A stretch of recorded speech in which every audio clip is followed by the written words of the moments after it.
Yok, bir tane asmaya geldi, iki tane göster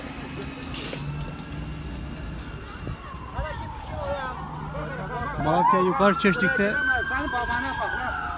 Çabuk git yangın babana çıktı. bak babana. İtfaiye şu an müdahale ediyor. Burada kimse var mı Çabuk evde? git hele babana bak lan.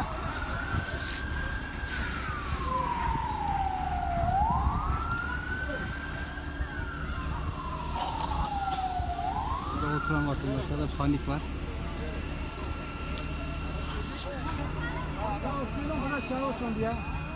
Buradan oraya yeki Konya Avşalık ya Vazav Hacı Kasım'a. He. Oraya şavki. Hem buraya şavki hem oraya şavki.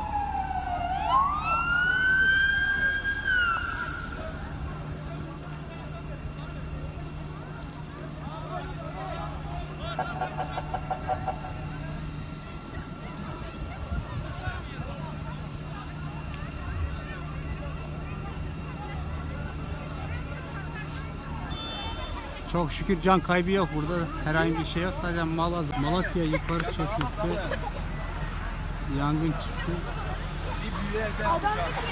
Kim tarafına yakıldı belli değil. İtfaiye şu an müdahale ediyor.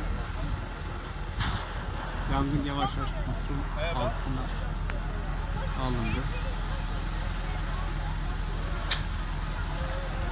Yukarıda da yangın var.